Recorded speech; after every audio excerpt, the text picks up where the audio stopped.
From Ola's acquisition of an Amsterdam-based startup for just 3.75 million euros, which laid the foundation for Ola Electric to become India's largest electric scooter manufacturer, to Zomato's $568 million acquisition of Blinkit, a deal that initially slashed their stock value by 20%, but eventually transformed into their fastest growing business segment. These are some of the most remarkable startup acquisitions in Indian history. Let's start with one of the earliest and most strategic deals in this list, Ola's acquisition of TaxiForSure in 2015. So back in 2015, Ola was already the king of India's ride-hailing market, commanding an impressive 60% market share. Uber, on the other hand, was just getting started in India, holding a mere 5% market share after 2 years of operations, but competition was about to heat up. Rumors began circulating that Uber was in talks to acquire Meru Cabs, India's second largest ride-hailing platform, and this alone could have pushed Uber's market share up to 20%, but Uber didn't stop there. They were also eyeing TaxiForSure, the third largest player in the market, and together these acquisitions could have increased Uber's market share to 34% overnight, making them a significant threat to Ola. And for Bhavish Aggarwal, Ola's co-founder and CEO, this was unacceptable. Letting a well-funded global competitor gain a foothold in India was a risk that he wasn't willing to take, but fate played its part here. The Uber-TaxiForSure deal fell through because accepting Uber's offer would have meant cutting 90% of TaxiForSure's staff, a move that the company's founders were reluctant to make. And that's when Bhavish swooped in with an irresistible offer. He promised to retain TaxiForSure's staff and seal the deal for $200 million. And with this acquisition, Ola added 15,000 vehicles to its already massive fleet of 1 lakh vehicles, solidifying its dominance. But this wasn't just about the numbers. It was also about sending a loud and clear message to Uber, and the strategy actually worked. By the time the dust settled, Ola's market share had soared to 74%, and Uber's talks with Meru Cabs fizzled out, and so Ola maintained its leadership in the ride-hailing space for nearly a decade. But Ola wasn't done reshaping industries. In 2020, they made a move that would redefine their future. To understand this acquisition, let's rewind to 2017. So Ola had launched Ola Electric with a bold vision to introduce electric cabs into their fleet, and they partnered with Mahindra & Mahindra to roll out 100 electric cars in Nagpur and built a network of over 50 charging stations, a project that cost them 50 crore rupees. But Bhavish quickly realized that India wasn't ready for electric cars just yet. And so Ola shifted focus to electric three-wheelers, announcing Mission Electric, which aimed to put 10,000 electric rickshaws on Indian roads and eventually scaled to 1 million EVs by 2021. But unfortunately, this ambitious plan struggled to take off, and then came 2020. Ola Electric acquired Amsterdam-based Etergo, a company that had developed app scooter dubbed the Tesla of e-scooters, and this wasn't just any electric scooter. It had a 240-kilometer range, swappable batteries, and a sleek cutting-edge design. Etergo's technology laid the foundation for Ola Electric's future, but here's the fascinating part about this deal. Etergo is valued at $90 million in their last funding round, but Bhavish managed to acquire it for just 3.75 million euros. How did he pull this off? Well, by waiting. Etergo had mostly funded its development through crowdfunding campaigns and was searching for larger investors to scale production, but then COVID-19 hit, scaring off potential backers, and so that's when Bhavish swooped in with the only viable offer that the company had gotten. And so Etergo's loss became Ola's gain, and with Etergo's technology, Ola launched the Ola S1 scooter series in 2021,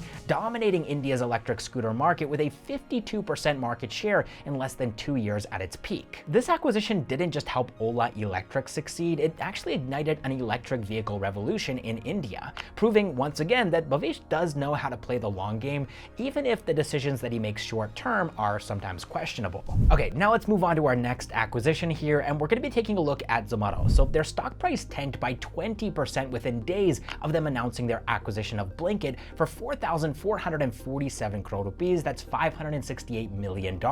This decision sparked widespread criticism because Zomato itself was still unprofitable, and Blinkit, a quick commerce startup, was bleeding money too. Many people questioned Dineout Goyal's judgment. How could he take such a massive risk? But he saw things differently. To him, getting into quick commerce wasn't an option, it was a necessity. He famously said, if we hadn't gotten into quick commerce, Zomato wouldn't exist in the next 10 years. And also, Dineout called quick commerce a natural extension of Zomato's food delivery business. Both were hyper-local and groceries offered a higher frequency of orders, meaning more opportunities to engage customers. And his thesis did make sense when you looked at the numbers. At the time of the acquisition, Blinkit's monthly order frequency was 3.5 times higher than Zomato's food delivery business. Customers were ordering groceries more often than food, and Blinkit's gross order value was already 1/5 of Zomato's overall GOV. And in more mature markets like Gurugram, Blinkit's GOV had actually reached 63% of Zomato's GOV, proving its strong potential. And so with this acquisition, Zomato gained access to Blinkit's network of dark stores, its operational expertise, and most importantly, its team led by Albinder Dinsa.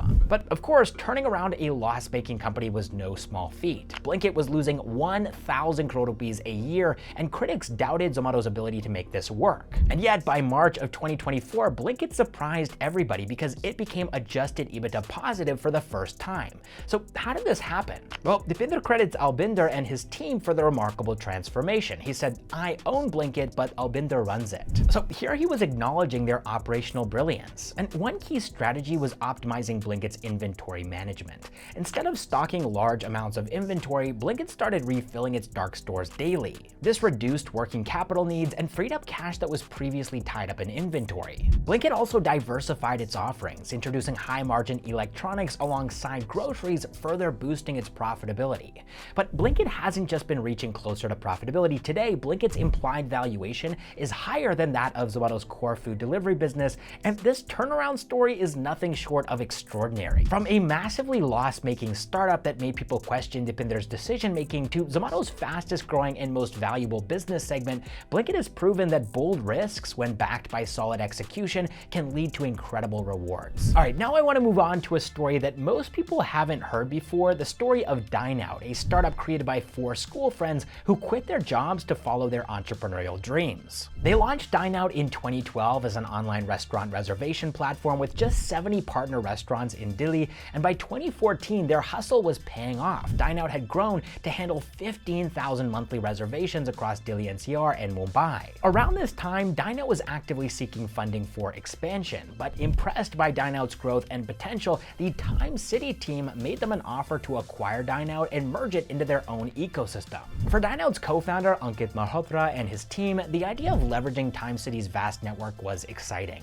And so after some careful consideration, they accepted the offer, and in 2014, Times Internet acquired Dineout for $10 million, marking the start of a transformative journey. Over the next 8 years, Times Internet helped Dineout scale nationwide, increasing partnerships to 50,000 restaurants and handling 2 lakh daily reservations by 2021. Now, in the meanwhile, Swiggy was locked into fierce competition with Zomato in the food delivery market, and they started noticing the potential of the dining out space. And so for Swiggy, which prided itself on offering comprehensive solutions to urban foodies, missing out on the opportunity of this dining out market wasn't an option. Now, initially, Swiggy was considering building its own restaurant reservation platform, but building this from scratch would take time, and Swiggy didn't want to risk falling further behind. And so that's when they turned to Dineout, and in 2022, Swiggy acquired the company for an estimated $120 to $200 million, delivering a 10 to 20x return for Times Internet. And this acquisition for Swiggy was a pretty big deal. Dineout's existing partnerships with 50,000 restaurants allowed Swiggy to instantly integrate dining out offers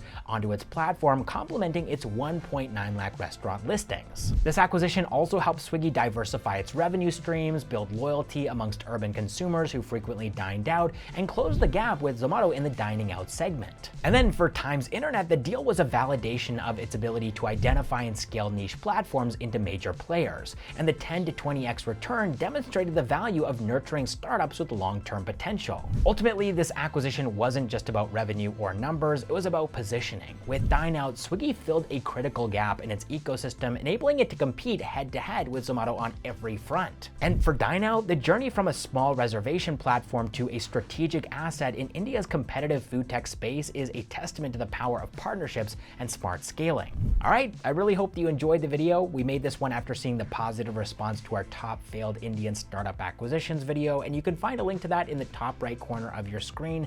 So with that said, I'm Caleb Friesen, and this has been Backstage with Millionaires. I'll catch you in the next one.